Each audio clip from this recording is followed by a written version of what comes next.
معیار حق څه ته ویل کېږي؟ اول په دې خبره باندې ځان پوه کړئ. د صحابه کرام رضوان الله تعالی علیهم اجمعین اقوال اور افعال دا ادوانه موږ د پر د حق او باطل کچره پیمانه جوړه کړی شي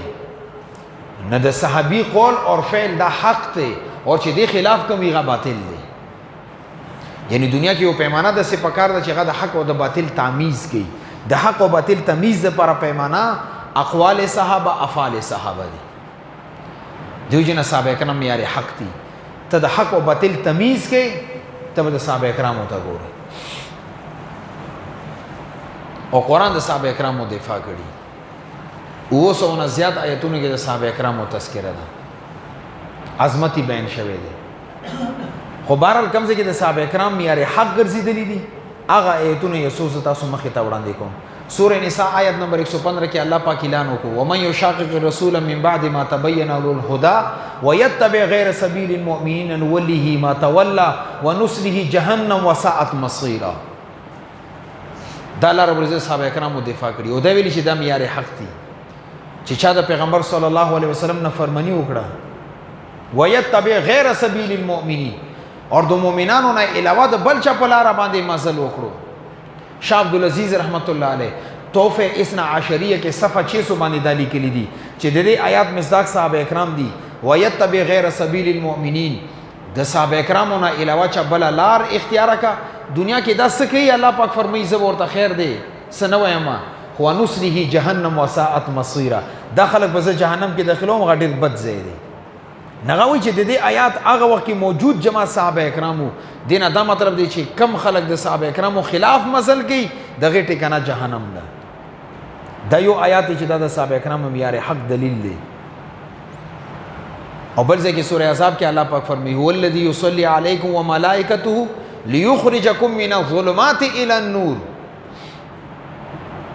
الله رب العزت فرشتي درود و سلام ستې پتا باندې صد پر لیخرجکم من الظلمات الی النور دې د پر چې تاسو تیارونه روبسي رڼا ته راولي. نشه عبدالعزیز رحمت الله علیه توفه اثنا عشریه کې د دې آیات ذیل کې دالی کی چې لیخرجکم کې مخاطبین چې چاته خطاب مخاطب کم خلق دي صحابه کرام دي. ولی دا جماعت هغه وخت کې موجودو لیخرجکم من الظلمات الی النور الله پاک تیارونه روبسو رڼا د پاره او بیا مخې ور سره لیږي چې څوک د دې تابعداري کې غو هم الله رب العزت رڼا طرف ته بوزي. دا دغه د معیار حق کې دلیل دی. او بل ځکه سورہ بقره کې الله رب العزت اعلان وکړو اولئک علی هدى من ربهم واولئک هم المفلحون. دا کامیاب خلک دي، دا فلاح ته رسیدلي خلک دي. او به توفه اثنا عشریه کې شاه عبدالعزیز رحمت الله علیه عجیبه جمله لیکلي هغه فرمایي لا شک ان تابع المفلح مفلح. چې کم سړی د مفلح تابعداري کوي په غي نقش قدم باندې زیاده د فلاح ملويږي. کم سړی کامیابی ته رسیدل ته د غي نقش قدم باندې مزل کې نتاب الله رب العزت هغه ځای ته رسي او کله د غي نقش قدم نسته لار بدلی بیا ته کامیابی ده نشي رسیدل. او سرورم نمبر دلیل و اولئک هم الراشدون. اور دې ځل کې شاه عبدالعزیز رحمت الله علیه لیکلي تابع الراشد راشدون. کم سړی دا غواړي چې ماته رشد او هدایت ملو شي غب د صحابه کرامو په لار باندې زی ولې الته ورته فرمایلی و اولئک هم الراشدون. اندغه خلک دي چې دوی ته رشد او هدایت ملو شوی دی. نو چې کم سړی د راشد په لار باندې زی دا به هغه ځای ته رسیږي چې کم ځای ته هغه رشد او هدایت ولا خلک رسیدلی دي. دیو جن صحابه کرام معیار حق دي. صحابه کرامو نه بغیر ته فلاح نشي ملویدل. اور ګڼ شریعتونه په دې باندې احادیث مبارکاو کې د صحابه کرامو د معیار حق کې دلو باندې ډیر زیات دلایل دي. مشکات شریف یو روایت نقل کړی دی وی پیغمبر صلی الله علیه وسلم فرمایلو چې زما د امت دا به د بنی اسرائیل په نقش قدم باندې زی. خو فرق دا دی چې الته 72 فرقې وي اور زما امت کې به 73 فرقې پیدا ویږي. صحابه کرام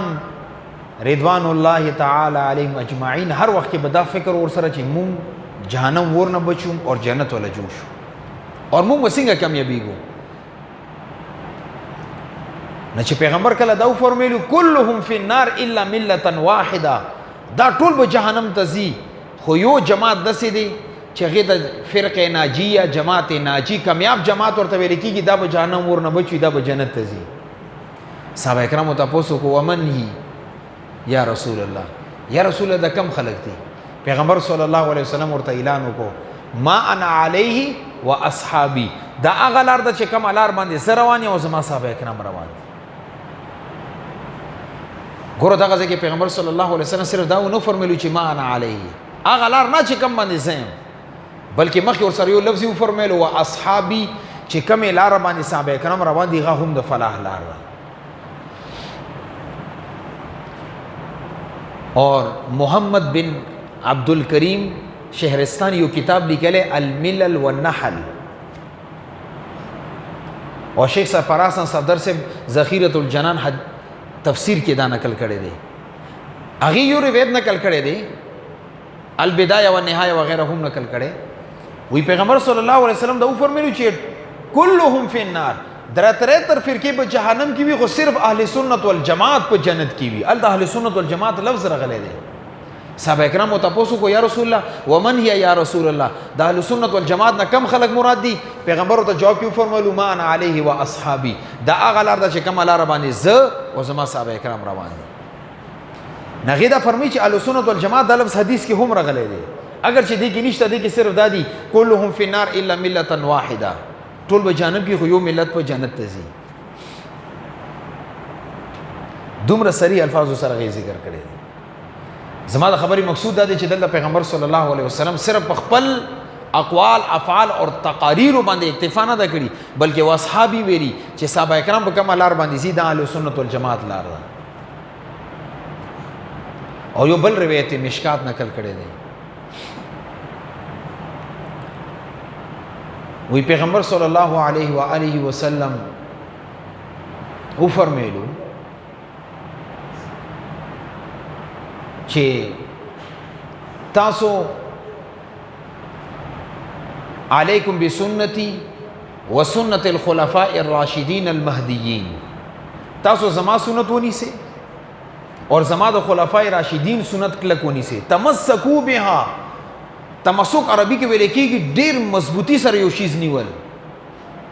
کله کله یو شیز کمزوري تی لا سره ایثار کې ډېر کمزوري غس لا سره ایثار کې او چې څومره شیز مضبوطی کې بیا اخري کیسه دې تر شي چې سړی ورته غاړه ورکی چې زه درو ورځم پهلواني کې چې کله یو پهلوان بل سره جنگيږي نه بیا غاړه ورکی ولې غاړه کې چې کم کس رونی سي غته نه ځان نشي خلاصول نتمسکو بها دا مطلب دی چې تاسو مضبوطی سره دونی سي زما سنت اور زما د صحابه کرامو سنت او بیا څو فرمی دی باندې اکتفا نه کړم کې فرمی وعبدو بالنواجز تاسو د خپل غخونو سره دونی سي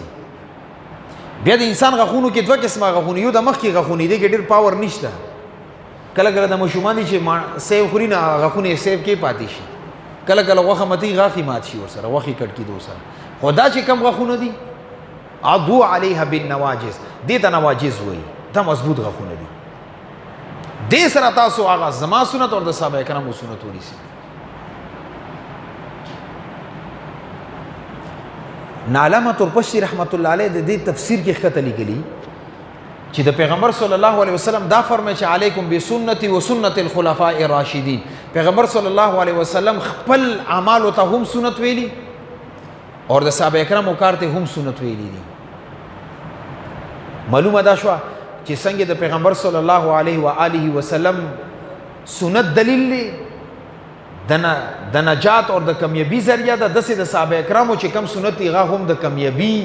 اور د نجات اور د جنت ذریعہ ده او بیا مخکې ورسره لیکي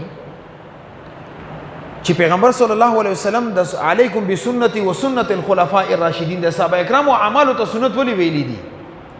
یا خو د دې وجې نه کېدای شي چې پیغمبر صلی الله علیه وسلم زمانه کې ډېر داسې د پیغمبر اعمالو چې هغه صحابه کرامو کې مشهور شوي اور وسنت الخلفاء راشدین دې د پرو فرمیلو چې بعضې داسې سنت وي چې هغه د خلفای راشدین په دور کې مشهورېږي چې راتلونکي امت ته بیا پته وي اور یا دا معنا چې پیغمبر صلی الله علیه وسلم ته دا پته وه چې د زما صحابه کرام په زمانه پس اجتهاد کوي د قرآن او حدیث نه به مسائل روباسي څنګه زما سنت باندې عمل کول لازم او واجب دي دا کامیابی ذریعہ ده دا ټیک دي دا غرانګي صحابه کرامو اجتهاد هم ټیک دي تاسو بغي باندې هم عمل کوي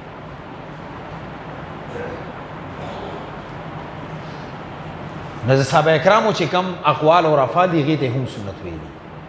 دیو جن صحابه کرام یار حق دي او یو بل روایت کې راغلي دي وی پیغمبر صلی الله علیه وسلم فرمایلو چې مشکات شریف روایت دی وی ما الله رب عزت فرمایلو چې یا الله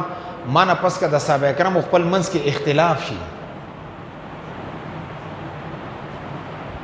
نبی اس کول پکار دي وی الله رب العزت ما ته وحی وکړه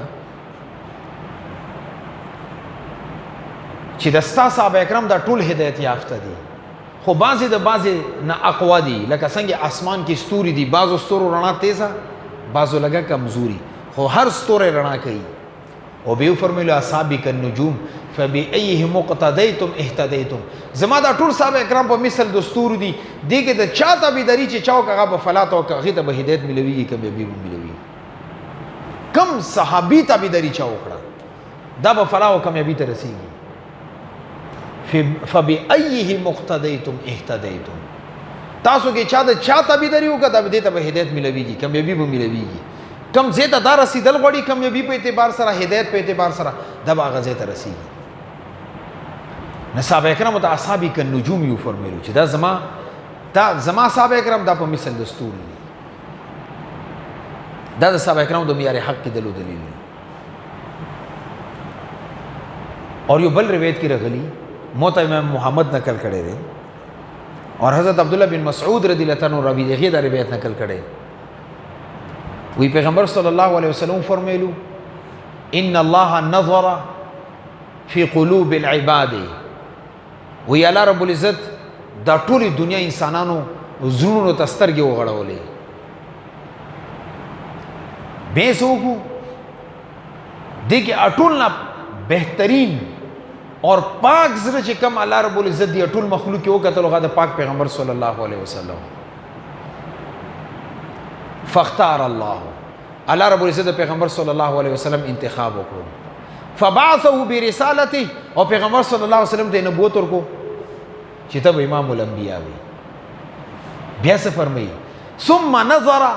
فی قلوب العباد د پیغمبر صلی الله علیه وسلم نه د ټول دنیا انسانانو زړونو ته الله پاک وکتلو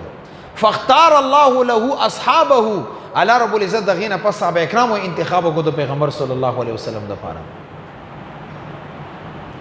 او فبعثه وزراءه الله رب العزت دا وزرا جوړ کو د پیغمبر صلی الله علیه وسلم ملګری جوړ کو او فجعلهم انصاره الله رب العزت دا پیغمبر صلی الله علیه وسلم ملګری وګرځول دین یو بل خبره معلومه شو چې صحابي کېدل دا هم د الله طرف نه دی کې د انسان خپل کمال نشته زه تعالی رب العزت هغه دور کې ولې نه پیدا کولو چې ما ته د صحابیت شرف را کړی خو ما کې هغه صلاحیت نو زما د انتخاب هغه مقام نو ځکه الله رب العزت د پیغمبر صلی الله علیه وسلم د هغه صحابه کرامو انتخاب کړی دی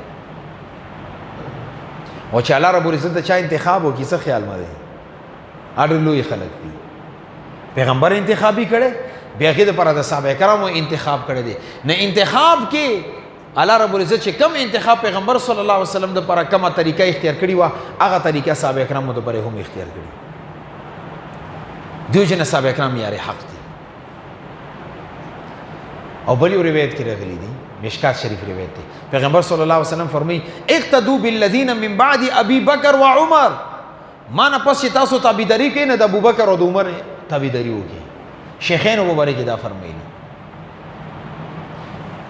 نه د پیغمبر صلی الله علیه وسلم دا اعلان کول چې ما نه پس تاسو د ابوبکر او د عمر رضی الله تعالی عنهما تابعداري وکړي دا د دې خبرې دلیل دی چې دا معیار حق دي څنګه زه په حق باندې دا غرنګ صحابه کرام هم په معیار حق دي دا هم په حق باندې دي اقوال او اعتبار سره افعال او اعتبار سره اعمال او اعتبار سره عقاید او په اعتبار سره کم ځای کې چې تاسو رکوټ پیدا کیږي ته د صحابه کرامو زندگی ته زی دغه اقوال دغه افعال ته وګوري دغه عقاید ته دغه اعمال ته وګوري هغه حق انتخاب دی او بیا الله رب العزت د قران کې اعلان وکړو سوره بینه کې رضی الله عنهم ورضوا عنه الله رب العزت فرمایي زه د دوی نه راضی یم دوی د ما نه راضی وي ګوره یو د الله رضامندي ده مونږ ټول لګیو چې الله مونږ نه راضي شي او یو الله دا اعلان وکړي چې نه دونه سره راضي په مقدمه استیعاب کې علامه ابن عبد البر رحمت الله علیه لیکلی دي چې د الله رب العزت دا اعلان کول چې رضی الله عنهم الله رب العزت دیونه راضي دي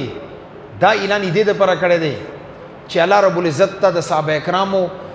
مخکې ورسته ټولي زندگی پتا وا چې دې به د پیغمبر صلی الله علیه وسلم موجودگی کې او د پاک پیغمبر دنیا نه تشریف وړل نه پس هم په حق باندې وي ځکه ورته اعلان کړی دی چې رضی الله عنهم دون الله رب العزت راضي دي او بیا مخکې فرمایي لم يسخط عنهم الله رب العزت په کله هم د دیونه نه خفه کیږي ان شاء الله که الله خوښوي وجه دا ده چې الله رب العزت د صحابه کرامو مخکې وروسته زندگی غونډه پته وه ځکه دا اعلان یې ورته کړی چې زه دیونه راضي یم دوی د ما نه راضي شي مونږ تاسو خپلې آینده زندگی پته نه لګي خو الله رب العزت کې زمونږ آینده زندگی پته شته که نه دا به په کومه لار باندې ځي دا به څه کوي دا به د دین خدمت کوي نه به کوي دا به دنیا نه ایمان سره ځي که نه ځي دا علم الله پاک سره شته دی د صحابه کرامو مبارک ورته پته وه چې دا په حق دي دا به ایمان سره ماته رسېدو باندې جنت واجب دی ځکه رضی الله عنهم اعلان یې کړی دی دیو جن صحابه کرام یاري حق دي او زه خو دا وایم زما خپل تحقیق او تزیه دغه ده چې کم سړی ته دا معلومي چې دا اسلام سره مخلص دی که نه دی دا اسلام سره وفادار دی که نه دی دا د اسلام خدمت کول غواړي او که نه دا د اسلام دپاره جنګېدل غواړي او که نه هغې دپاره معیار صحابه کرامو عشق دی که دا صحابه کرامو سره مینه کوي دا به د اسلام دفاع کوي والله که دې زړه کې د صحابه کرامو بغض پروت وي دا د اسلام دشمن دی دا د مسجد او د مدرسې دشمن دی دا د قرآن دشمن دی دا کله هم د دین اسلام خدمت نشي کولی زموږ په نسبت باندې پیمانه دغه ده